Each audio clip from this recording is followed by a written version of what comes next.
June 4th, 1942, 10:24 a.m.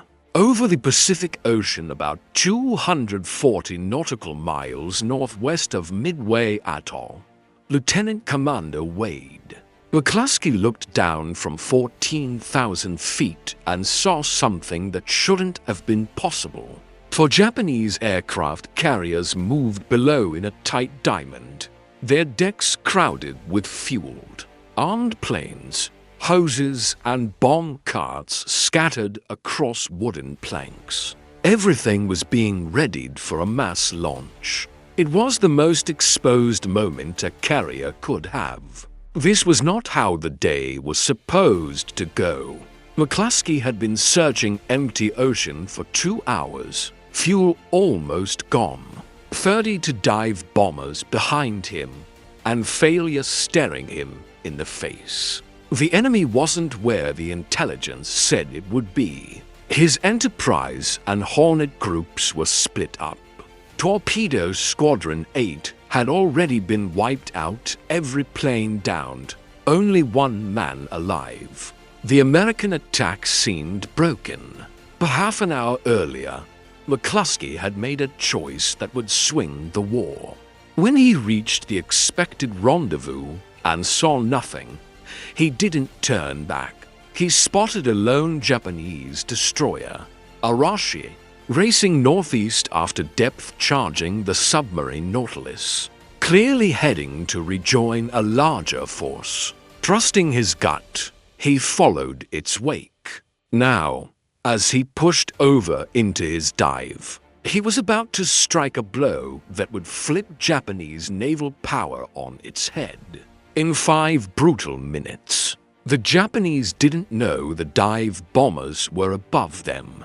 They lacked radar. Their Zero fighters, just done shredding American torpedo planes flying low, were still down near the waves. The air above the carriers was open.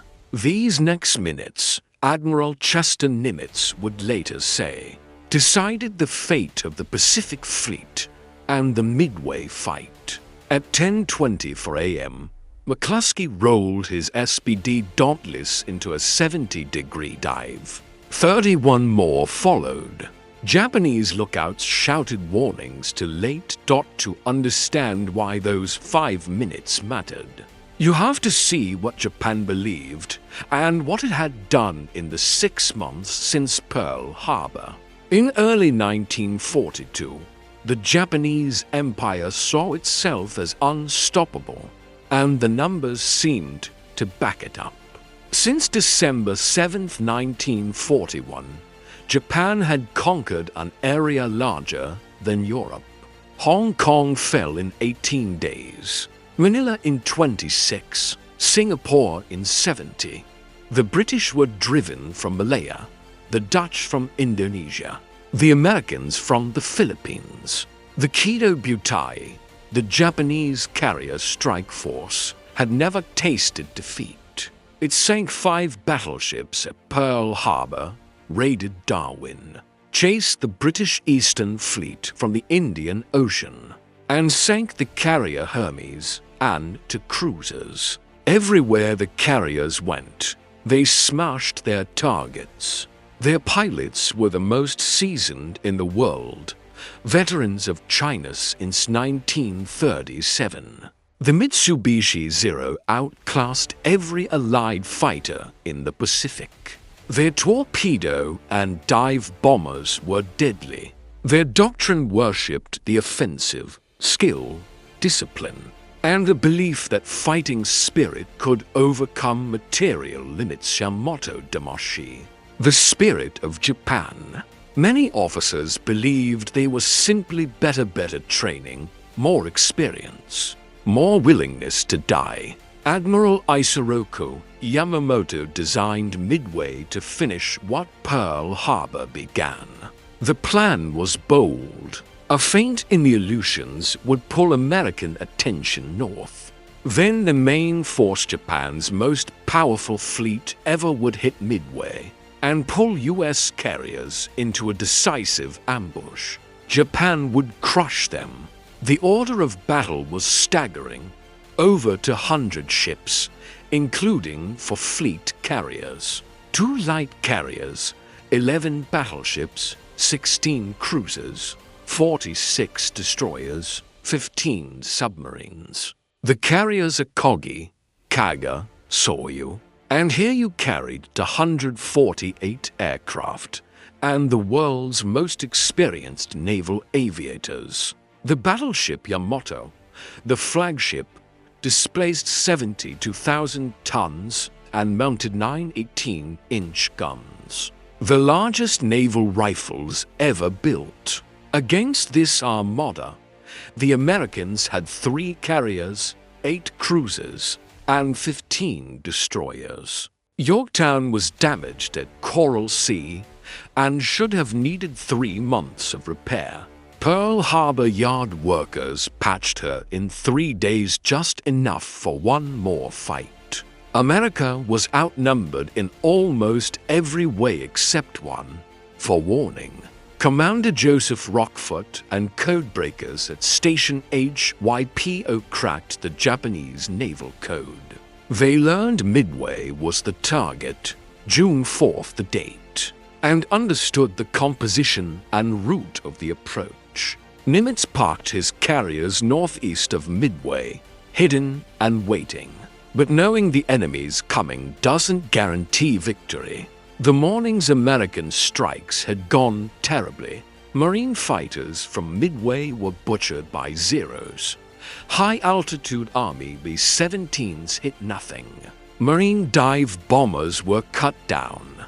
Torpedo planes from all 3 carriers attacked separately, without escorts or coordination. Hornet's Torpedo 8 lost all 15 planes. Only Ensign George Gay survived, floating and watching the battle unfold. Of 41 torpedo bombers that attacked, only 6 made it back. Not one torpedo struck home. The attacks looked suicidal and pointless. Zeros descended from above, 20mm cannons tearing apart slow, outdated TBD devastators. Black bursts of anti-aircraft fire filled the sky. Faulty American torpedoes ran under targets or failed to explode. On Akagi's bridge, Commander Mitsuo Fukuda, the air leader of Pearl Harbor, watched with a mix of contempt and respect. The courage impressed him. The results didn't. But he didn't see the hidden effect. Those wasted torpedo runs dragged the Japanese combat air patrol down to sea level. Dozens of Zeros swarmed low, finishing off torpedo planes, eyes fixed downward. No one guarded the sky above dot at 10:20 a.m. on Akagi. Admiral Chuichi Nagumo ordered the counterstrike against the American carriers. Scouts had finally found the U.S. fleet. Nagumo would finish them. On Akagi's deck, 36 aircraft sat primed to launch. Kaga had 30 more. Soryu had 21. 87 planes, fueled and armed, were ready to lift off enough to sink every American carrier. The big ships turned into the wind. In 5 minutes, the launch would begin. Then the dive bombers appeared. McClusky radioed one word: attack. He fell at 260 miles per hour in a steep, howling dive. Anti-aircraft guns that savaged low torpedo planes couldn't elevate fast enough to track SBDs screaming down. The Zeros were too low and too far. The carriers, turning for launch, couldn't maneuver.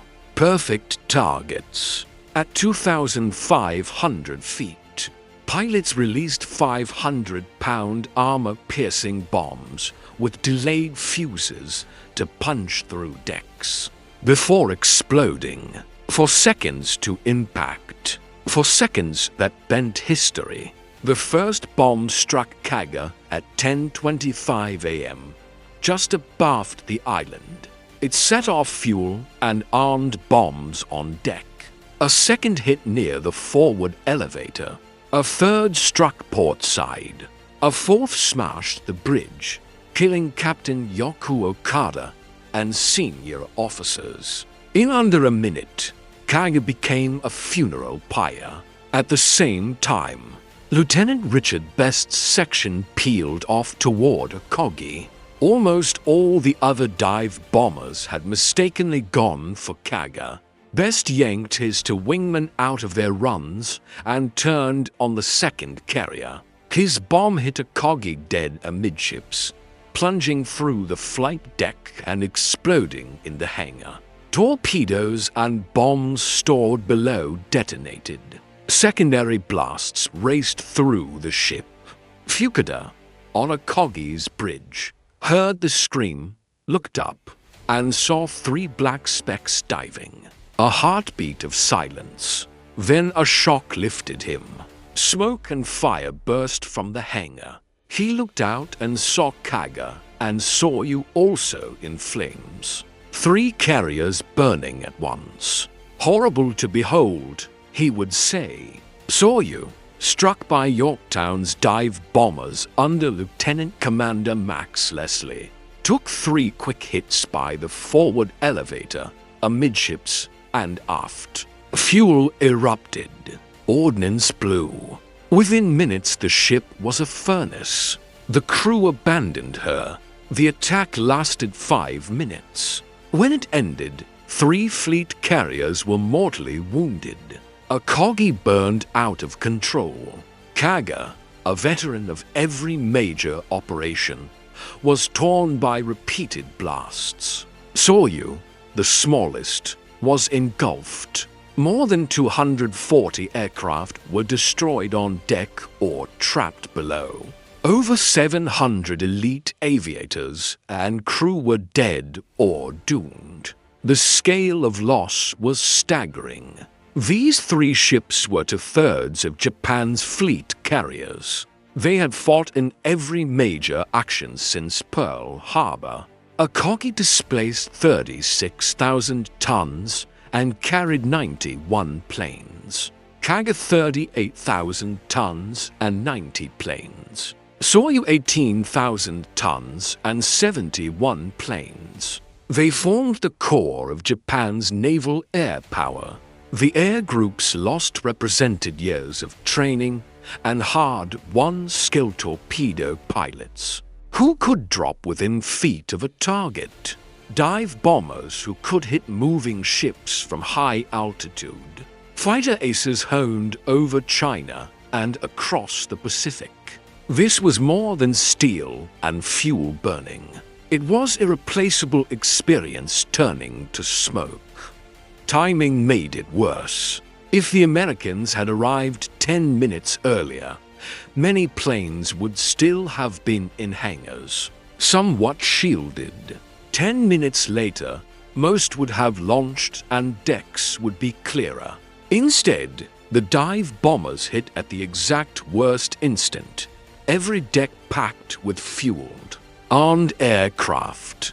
The decks themselves became bomb magazines. Nagumo, shaken, tried to command from Akagi's bridge, but smoke rolled in and fires spread.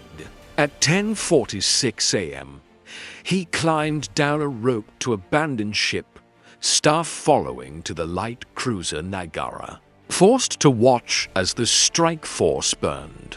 On Akagi, teams fought desperately. Captain Toijiro Aoki stayed on the bridge trying to save the ship. Fires outpaced control. Explosions pounded her. The hangars were infernos. Men below either burned or leapt into the sea. The air officer told Fukuda they couldn't remain much longer. Fukuda, still recovering from an appendectomy, watched the carrier that had led the Pearl Harbor blow die. 267 men perished aboard Akagi. Kaga suffered the same fate. Multiple hits set off uncontrollable fires. Systems designed for one or two hits couldn't cope with many blasts. Water mains ruptured. Power failed. Communications were cut. With no water, no power, no coordination, crews fought a losing battle as the ship listed. By afternoon, abandoned ship was ordered. 81 men died on Kaga. Soryu died fastest. Captain Ryusaku Yanagimoto refused to leave, despite pleas. With a thinner hull than larger carriers, fires tore through bulkheads quickly. She took a heavy list and rolled over at 7:13 p.m., taking Yanagimoto and 71 crew with her. One carrier remained. Hiryu, operating a few miles north, had escaped the initial disaster. Rear Admiral Tamon Yamaguchi prepared a counter-strike immediately. At 10:50 a.m., while the other three burned, Hiryu launched 18 dive bombers with 6 zeros. At 1:30 p.m., they hit Yorktown, scoring 3 bombs that started fires and killed her power. At 2:30 p.m., Hiryu sent 18 torpedo bombers and 6 zeros. By 2:45 p.m., 2 torpedoes struck Yorktown. She took a hard list. At 3 p.m., Captain Elliot Buckmaster ordered abandoned ship. Yorktown, patched in 72 hours and contributor to the morning's decisive strike, now lay dead in the water. Revenge came fast. Scouts from Yorktown found Hiryu. At 5 p.m., Enterprise dive bombers attacked. 24 SBDs dived. 4 bombs hit Hiryu to near the forward elevator to amidships, starting fires that spread quickly. Fuel exploded. The hangar became ablaze. By 6:30 p.m., Hiryu was out of control. Her flight deck twisted and burning. Yamaguchi refused to leave. He and Captain Tomio Koku chose to go down with their ship rather than live after defeat. At 2:30 a.m. on June 5th, Japanese destroyers scuttled Hiryu. Yamaguchi, Koku, and 392 officers and men died with her. The size of the Japanese defeat is hard to overstate. In a single day, 4 fleet carriers veterans of Pearl Harbor were lost: Akagi, Kaga, Soryu, and Hiryu. With them went 248 aircraft and about 3,000 men, including many of the best pilots and crews in the Imperial Navy. The strike force that had dominated for 6 months was destroyed. The psychological shock was enormous. Officers had believed their training and spirit made them unbeatable. They had conquered half the Pacific in 6 months and never lost a major fleet fight. Now, in one morning, the heart of their carrier force was destroyed by a smaller American fleet. Fukuda, rescued with broken ankles, understood at once Japan had lost the war. Not just the battle. The margin of naval air superiority that enabled Japan's conquests was gone. The pilots who couldn't be replaced were dead. The carriers that took years to build lay on the seabed. Japan would not recover from this day. American losses were stark, but far lighter. 1 carrier, Yorktown, already damaged and arguably on borrowed time. The destroyer Hammond was sunk by a submarine. While helping salvage Yorktown, U.S. aircraft. Losses totaled 147. Personnel. Losses were 307. The exchange was catastrophic. For Japan, 4 carriers for 1. 248 planes for 147. Around 3,000 people for 307. The deeper difference was industry. The United States could replace its losses. Japan could not. Yorktown was one of 7 U.S. carriers in commission. 2 more, Essex and Independence, would join before 1940 to ended. By the end of 1943, the U.S. would add 13 fleet carriers and 9 light carriers. By war's end, the Navy operated over 100 carriers of all types. Japan couldn't match this. Its shipyards could perhaps produce 1 carrier a year in ideal conditions. Its industry was too small, resources limited, skilled labor short. Japan began the war with 6 fleet and for light carriers. After Midway, for fleet carriers were gone. Shokoku and Zuikoku, damaged at Coral Sea, would be out for months. The carrier arm was crippled. Pilot losses hurt even more. Japanese naval aviator training took years, with high standards and high attrition. Perhaps 1,500 elite carrier pilots started the war. After Midway, maybe 1,000 remained, and the training pipeline couldn't refill the ranks. By 1944, Japanese carrier groups flew with minimally trained pilots in outdated planes against Americans, with hundreds of hours in superior aircraft. Yamamoto, commanding from Yamato far away, received the disaster in disbelief. He had assembled over 100 ships for Midway, Japan's most powerful fleet ever, aiming to annihilate America's carriers. Instead, his carriers were gone. At 2:55 a.m. on June 5th, he ordered withdrawal. The invasion force turned back. The retreat humiliated Japan. The landing force never neared Midway. Battleships never fired. Submarines were out of position. The Aleutian diversion captured to barren islands that would be abandoned a year later. American forces chased the retreating Japanese. On June 6th, Enterprise and Hornet dive bombers found heavy cruisers Mogami and Mikuma, which had collided during the night's confusion. Mikuma, slowed to 12 knots, was pounded and sunk after 5 bomb hits. Mogami was badly damaged and spent a year in repair. Midway was over. Strategically, the change was immediate and lasting. Japan lost the initiative. The conquest phase ended. From June 4th onward, Japan would defend. America would choose where and when to strike. Japan would react with too few forces, struggling to concentrate its shrinking carrier air power. 2 months later, U.S. forces landed on Guadalcanal, beginning a 6-month campaign that bled Japanese air strength even further. Shokoku and Zuikoku fought around Guadalcanal and survived, but their air groups were gutted.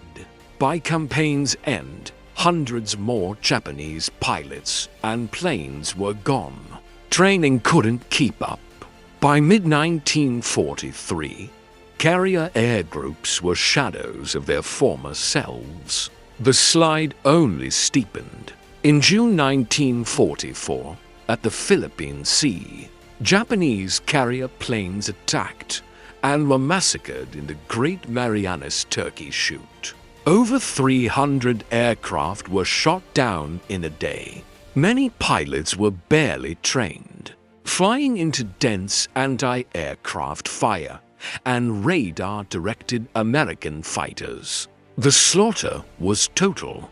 By October 1940, for at Light Gulf, the Japanese carrier force made its final appearance as empty decoys. With few planes and fewer experienced pilots, They sailed north to lure Admiral William Halsey away while battleships tried to hit the invasion.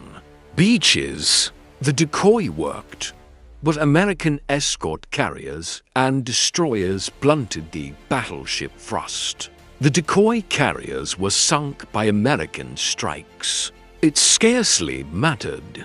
They had almost nothing to launch. The path from Midway to defeat was set. Without carrier air control, Japan couldn't hold its empire.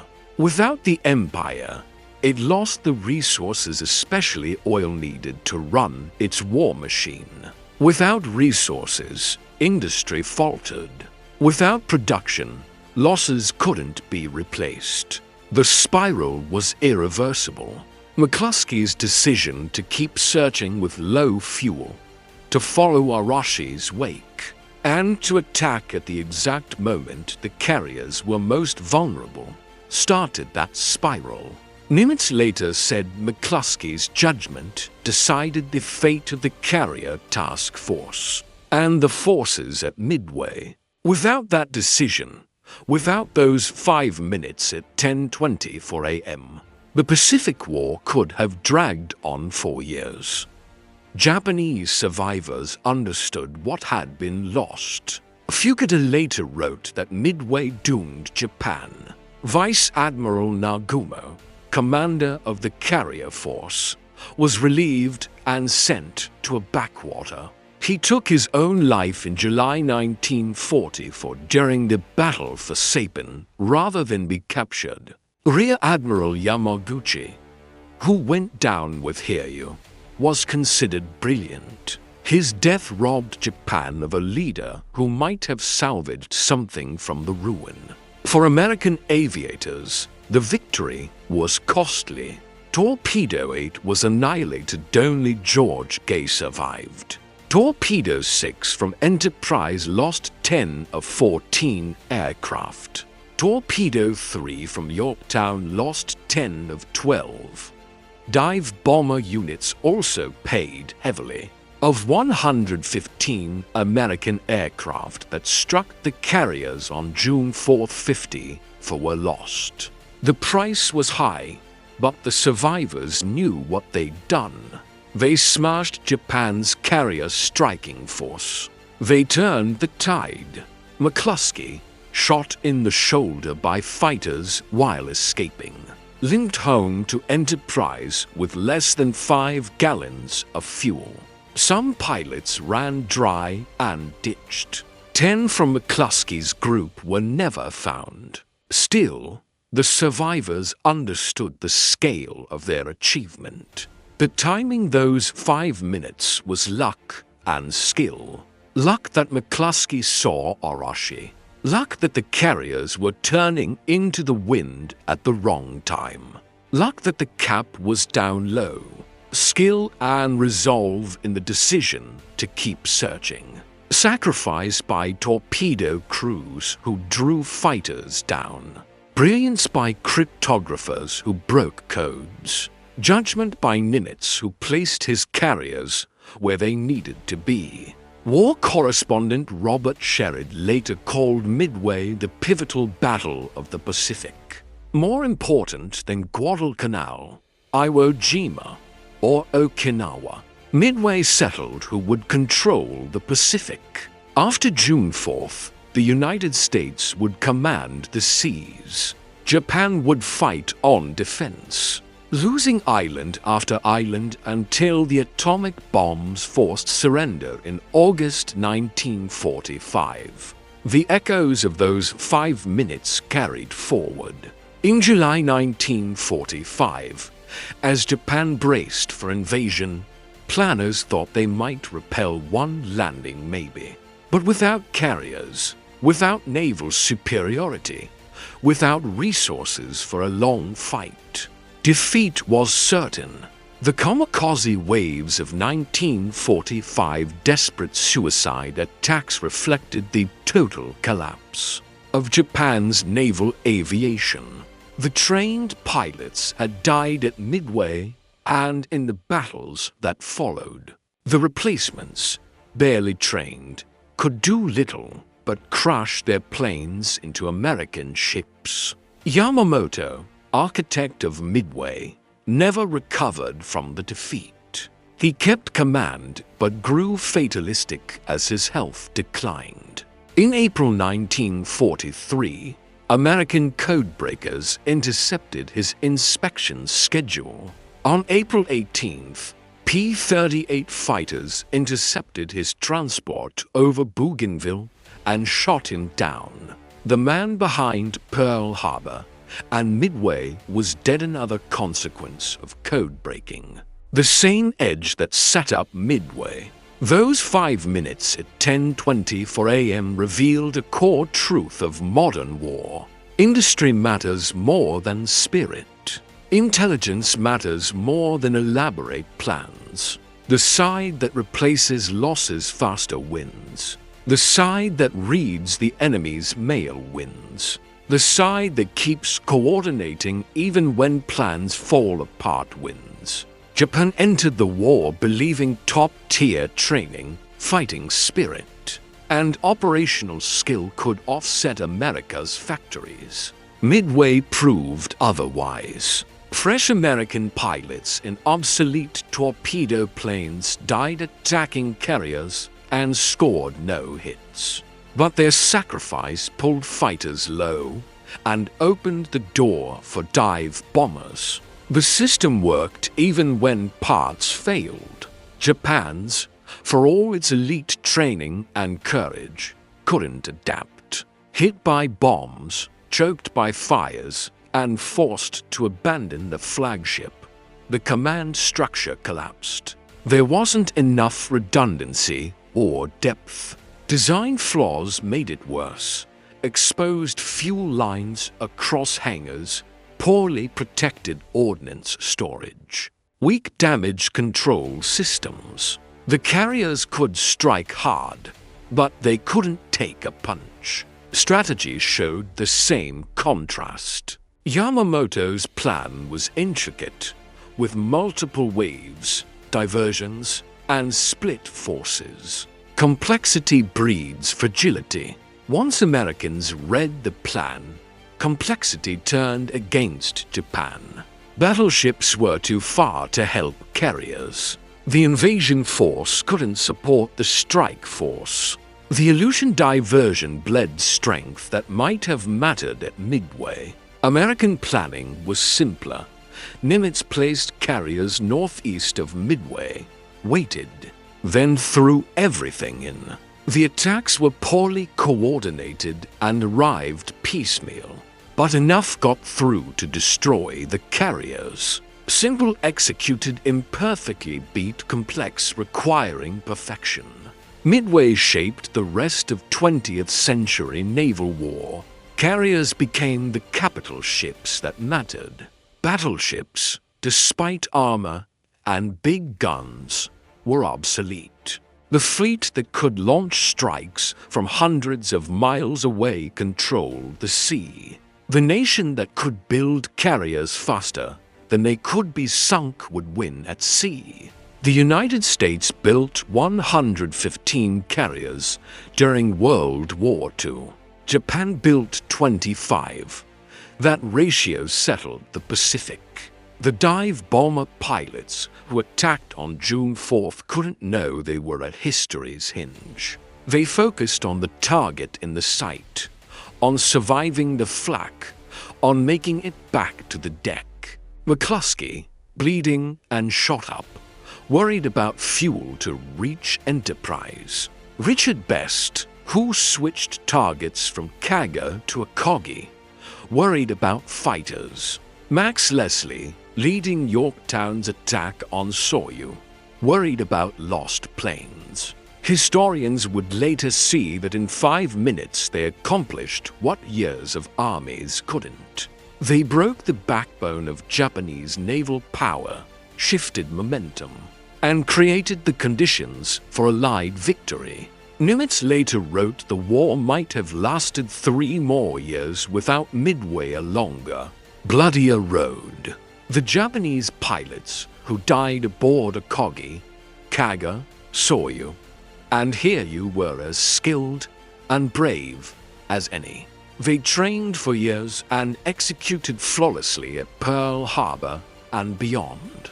On June 4, 1942, they were trapped on decks at the worst possible moment, unable to launch, defend, or survive. Skill and dedication couldn't save them from bombs, hitting at the precise instant of maximum vulnerability. Few could have survived and later wrote Midway, the battle that doomed Japan, acknowledging American surprise, Japanese exposure, and a decision that sealed Japan's fate, crediting U.S. intelligence, pilots' persistence, and leadership's positioning.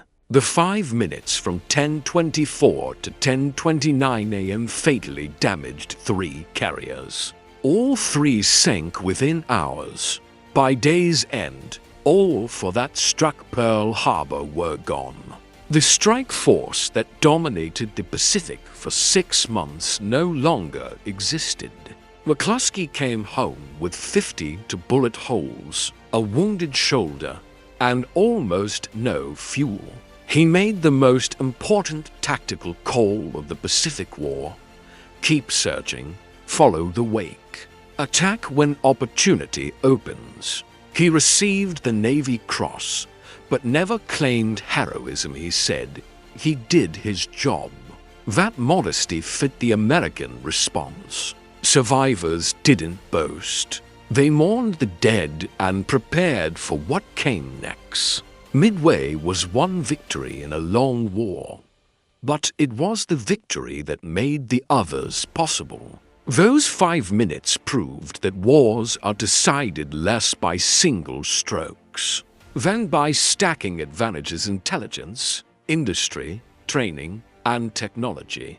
The side with more compounding edges wins. Japan held the tactical edge. America had everything else. Those minutes made the difference plain. From that day, Japan fought a defensive war it couldn't win. The empire that grew in 6 months spent the next 3 years losing it all.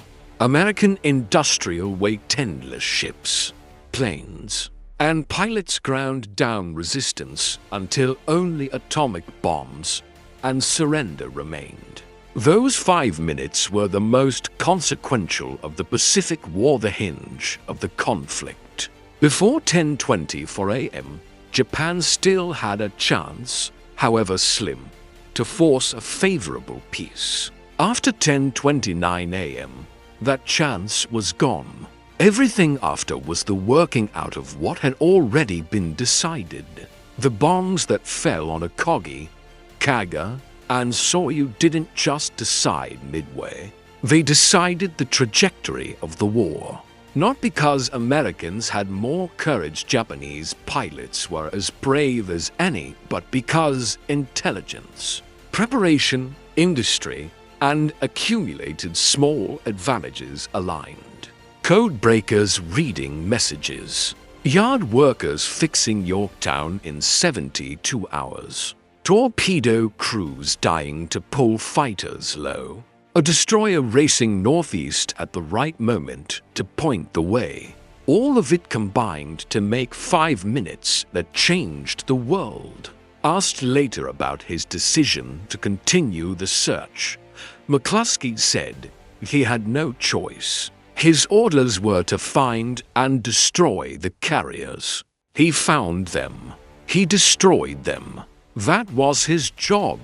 In war, a single decision can outweigh years. 5 minutes can matter more than 5 years. One turn north instead of south can change history. Akagi, Kaga, and Soryu burned for us before sinking. Fires that started at 10:24 couldn't be contained. Fuel and ordnance continued to explode. Bulkheads failed. Decks buckled. Men below died in flames or in flooding compartments. Ships that seemed invincible in December 1941 were gone by dawn on June 5, 1942. 5 minutes. 300 seconds. Time enough to make coffee. Time enough to walk a block. Time enough to change the world. At 10:24 a.m. on June 4, 1942, Japan still had a chance. At 10:29 a.m., it was gone, consumed by fires on 3 carriers in the middle of the Pacific.